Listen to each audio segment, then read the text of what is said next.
Hi guys! Welcome back to our channel. Sa video na to, pag-uusapan naman natin kung kikita nga ba pag gawing mong business ang grab car. So kung kukuha ka ng sasakyan or maraming sasakyan at ipapamaneho mo, kikita nga ba ang operator or malaki nga ba ang kita ng isang operator kung ipapamaneho niya ang kanyang sasakyan? Pangalawang i-discuss natin ay yung mga pros and cons ng mga pasalong sasakyan or yung second hand na grab ready na, kung ano yung magiging pros and cons pag binili mo yung mga pasalo na sasakyan at gagamitin mo sa grab. At pangatlong i-discuss natin yung hulog boundary. So paano nga ba gumagana yung hulog boundary na sasakyan? Yan ang pag-uusapan natin sa video na to.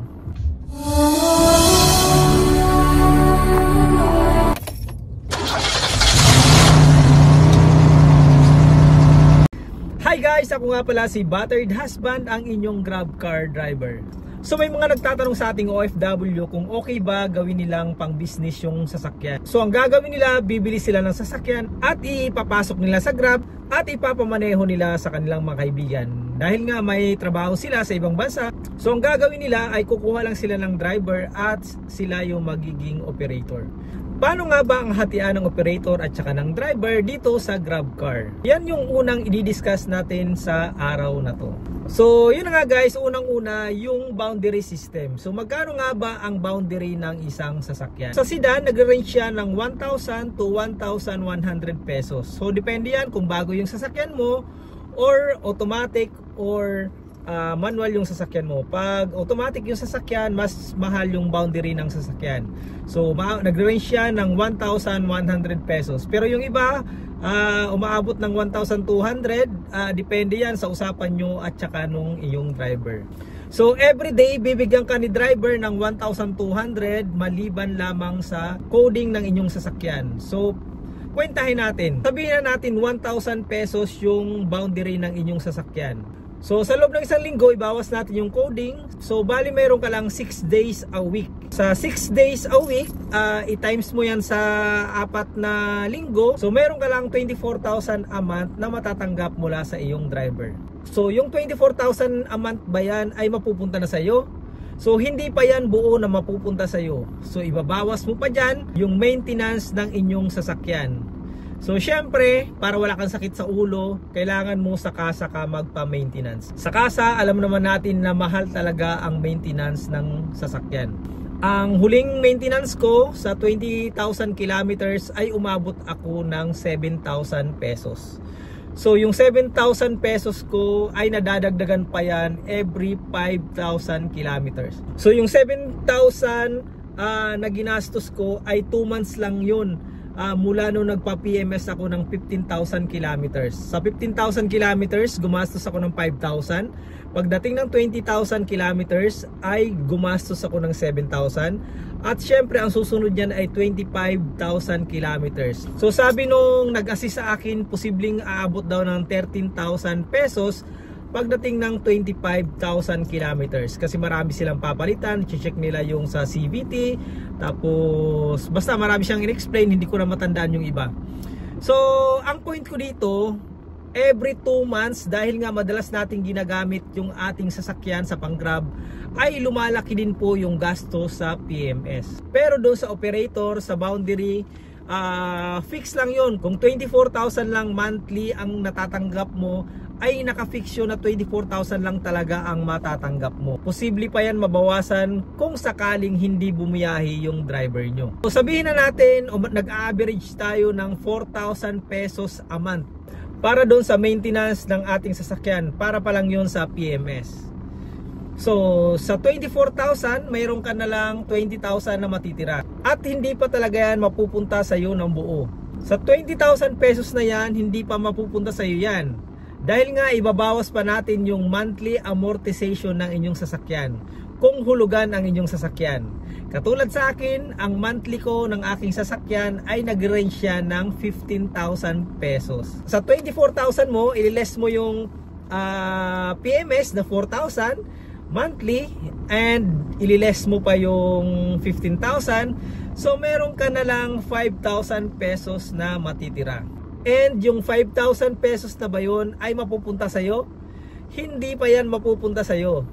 Magbabawas pa tayo dyan sa gulong dahil nga madalas natin binibiyahe yung sasakyan natin ay madali din niya mapudpod yung ating gulong. And hindi pa dyan natatapos yung gastusin mo bilang operator. Magbabawas ka pa dyan ng maintenance para dun sa battery mo. Ang battery ay nag-range siya ng 3 years to 5 years. So depende yan sa gamit at depende yan sa biyahe mo kung madalas ka bumiyahe ng gabi at sa umaga or sa umaga ka madalas bumiyahe. So kung sabihin na natin 3 years lang umabot yung battery mo. Ang battery ay nag-range yan from 4,000 to 6,000 pesos. So yung sa akin nga, maliit lang yung battery na nabili ko ay umabot siya ng 6,000 pesos sa Motolite. And then hindi pa dyan natatapos ang gastusin bilang operator. Syempre mayroon pa tayong insurance. Sa insurance, every year po ang insurance ng inyong sasakyan. Sa akin, yung pangalawang taon ng insurance ko, ang binayaran ko ay nasa 19,000 pesos. Dahil nga yung first year ng aking sasakyan ay libre pa naman sa kasa. So ang pangalawang taon, nagbayad tayo ng 19,000 pesos para sa insurance ng sasakyan. So doon sa natirang 5,000, so lumiliit at lumiliit po yung ating matitira doon sa ating income pag pinaboundary natin ang ating sasakyan. At hindi pa dyan nagtatapos yung gastusin bilang isang operator. Meron pa yan ang pag-renew ng inyong ORCR. Every year po nagre-renew tayo sa LTO. And dagdag gastusin pa rin yan sa atin bilang isang operator. At syempre hindi pa dyan nagtatapos ang gastusin bilang isang operator. So, syempre pag pinasok mo yan sa Grab, kailangan mo pa magbayad sa CPC and PA. Yung PA, nire-renew yan every 3 months. Idadagdag mo pa yung PAMI or yung passenger insurance na nag-expire din yan every year. So matotal, wala ka talagang kikitain dito sa GrabCar pag ginawa mong business at hulugan ang inyong sasakyan. So, paano nga ba kumita dito sa GrabCar? So ang gagawin mo para ka kumita dito sa GrabCar ay bilhin mo ng cash ang inyong sasakyan. Pag binili mo kasi yung cash ang inyong sasakyan ay mababawas na dyan yung iyong monthly amortization. Ang nagpapalaki lang po sa gastos natin ay yung ating monthly amortization na 15,000. Kung tutusin, mas mura lang po talaga ang sasakyan. Lumalaki lang po or nagmamahal yung sasakyan dahil nga hulugan po yung ating sasakyan. Malaki po yung interest na napupunta sa bangko. So yung portion ng interest na napupunta sa bangko ay dapat mapupunta na yan sa iyong bulsa. Tulad sa akin, yung sasakyan natin ay nagre-range siya ng 300,000 sa loob ng 5 years ang napupunta po doon sa bangko. So yan po ang magiging interest na mapupunta doon sa bangko.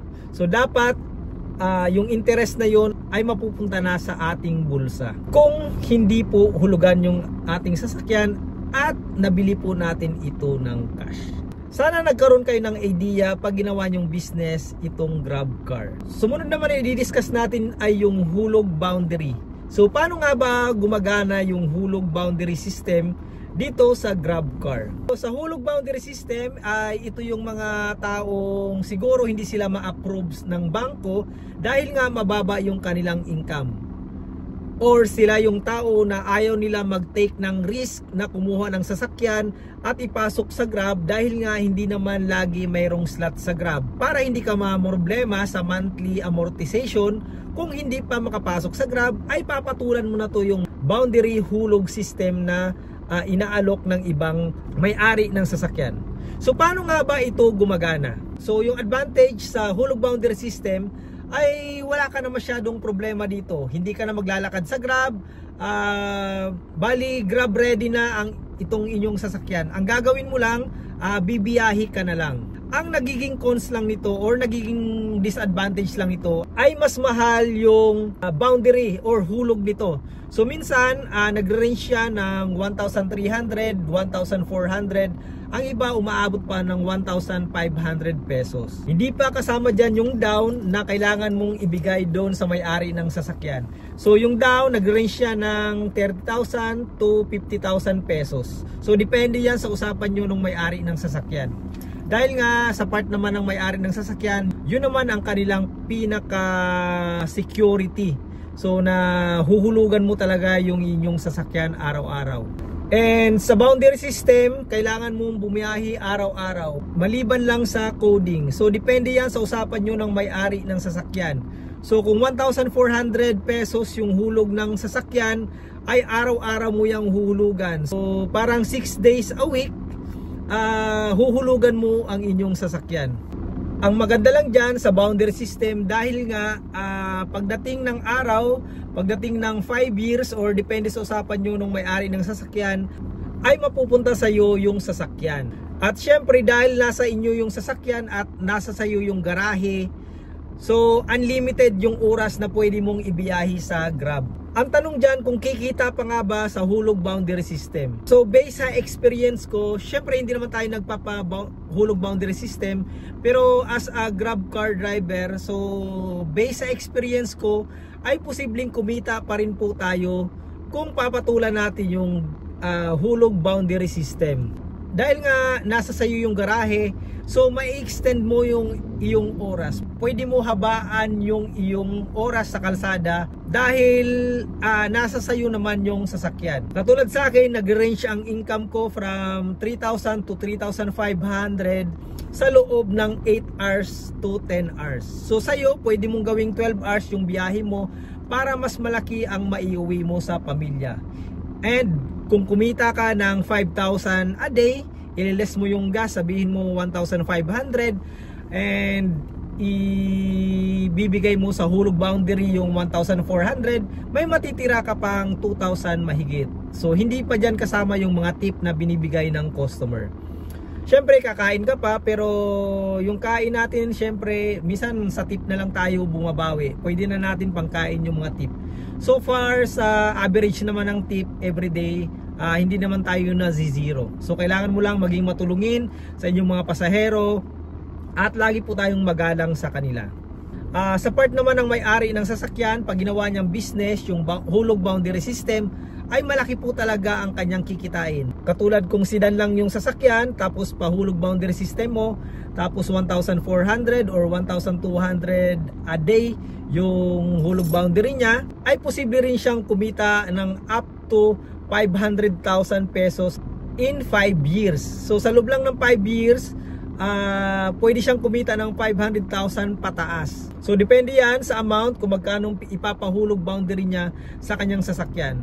Yun nga lang, syempre yung mga cons, kung ikaw yung may-ari, kailangan mong ayusin yung mga papeles sa Grab para mapahulog boundary system mo yung inyong sasakyan. So gagastos ka, ikaw yung maglalakad sa Grab, at syempre maglalabas ka ng malaking pera. Dahil nga para kumita ka, kailangan mong bilhin ng cash ang iyong sasakyan para kumita ka sa hulog boundary system na iyong business. So ang tanong, okay ba yung hulog boundary system? Para sa akin naman ay pareho panalo. Panalo yung driver, panalo din yung may-ari ng sasakyan. Siyempre sa may-ari ng sasakyan, malaki yung return, malaki yung interest na mapupunta sa kanya, sa nilabas niyang pera.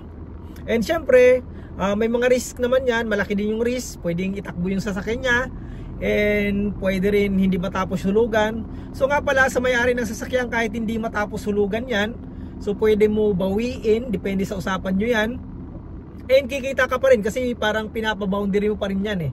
So kung everyday naguhulog yung driver at dumating yung time na hindi niya na kaya hulugan, pwede mo naman hatakin yung sasakyan. So kita ka pa rin dyan, parang pinaboundary mo lang. So for me, it's a win-win situation para sa driver at saka sa may-ari ng sasakyan. Sa driver, unlimited yung oras mo, hindi ka na mamumroblema sa Grab, at hindi ka rin mamumroblema kung mahatak yung sasakyan mo dahil nga hindi naman ikaw ang kumuha ng sasakyan sa bangko. Overall, maganda yung hulog boundary system, unlike doon sa pag-business ng Grab car, kung ikaw kung hulugan yung sasakyan mo na halos walang kita. Dito sa hulog boundary system, pag binili mo ng cash yung sasakyan, ay malaki talaga ang kita ng parehas driver at ng may-ari ng sasakyan. Sumunod naman natin na i-discuss ay yung pasalo system dito sa Grab car. So paano nga ba gumagana yung pasalo system dito? So sa pasalo system, ito yung mga may-ari ng sasakyan or yung mga operator na napasok na nila yung kanilang sasakyan sa Grab, and ayaw na nila bumiyahe sa Grab or hindi na nila kaya hulugan yung kanilang sasakyan. So ang ginagawa nila, ipapasalo nila sa isang tao. So okay nga ba yung pasalo system dito sa GrabCar? So marami nagpo-post, marami nagbebenta ng sasakyan na Grab ready na daw, pasalo. So paano nga ba ito gumagana? So ang nakikita kong problem dito sa pasalo system, kung hindi mo kakilala yung may-ari ng sasakyan, or hindi mo kapitbahay, or hindi mo kamag-anak. Ganito kasi yan sa GrabCar. Sa Grab, may mga time po na kailangan mong pumunta sa Grab. And hindi po tinatanggap doon kung ikaw yung driver. Dito po sa GrabCar, may mga time na kailangan pumunta ng operator sa Grab office. May mga time na kailangan mo mag-renew ng inyong mga papeles. May mga time na kailangan mo mag-renew doon sa LTFRB. So ang nakikita kong problema dito, paano ang pag-renew mo ng papeles sa LTFRB? Dahil nga po yung CPC ay mayroon po yung expiration. Dahil po yung PA ay mayroon po yung expiration. At ang tinatanggap lang po nila kung sino po yung may-ari ng sasakyan ay siya po ang pwede mag-renew. Kung sino po yung nakasulat doon sa ORCR. And yung CPC po ay hindi siya transferable. So kung sino po yung unang may-ari ng sasakyan, siya po ang nakalagay doon sa CPC. So ang magiging problema dito na nakikita ko, paano pag nag-renew ka and kailangan yung may-ari ng sasakyan, kailangan kung sino yung nakalagay sa ORCR ang pumunta doon sa office ni Grab. So paano ang gagawin mo? So ang tanong ko, andyan ba yung may-ari ng sasakyan? Kapitbahay mo ba yung may-ari ng sasakyan? Or kamag-anak mo ba yung may-ari ng sasakyan? Dahil nga, kung andyan lang naman, kung makikita mo lang naman lagi, araw-araw yan, pwede mo siya dalhin doon sa Grab office pag may kailangan ka i-renew. Katulad sa akin, na-suspend ako sa Grab dahil nga hindi ako nakabiyahe sa loob ng 3 months. So para makonect or para ma-activate ako ulit, kailangan kong pumunta sa Grab. So kailangan yung mga papeles and kailangan yung ID and kailangan ang may-ari talaga ang nasa Grab. So para ma-activate yan, kailangan pumunta ng may-ari. So paano kung hindi mo na makita yung may-ari ng sasakyan? Paano kung nasa abroad na yung may-ari ng sasakyan? So yun lang ang nakikita kong risky dito sa pasalo system na ginagawa sa GrabCar.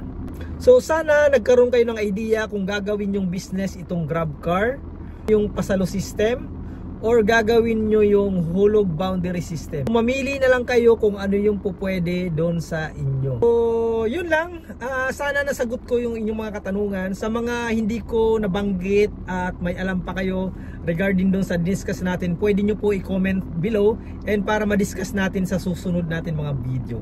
Nga pala guys, sa mga hindi pa nakasubscribe, please subscribe sa YouTube channel natin. And meron din tayong Facebook page na Battered Husband, i-follow nyo rin po and i-like yung page natin. And meron din po pala tayong TikTok account na Battered Husband. Nagpo-post din tayo doon ng mga latest regarding sa GrabCar. Maraming salamat. Sana nakatulong sa inyo yung mga videos na ginagawa natin. Asahan nyo, gagawa pa ako ng maraming videos para magkaroon kayo ng idea dito sa GrabCar. Maraming salamat. Again, ito si Battered Husband at your service.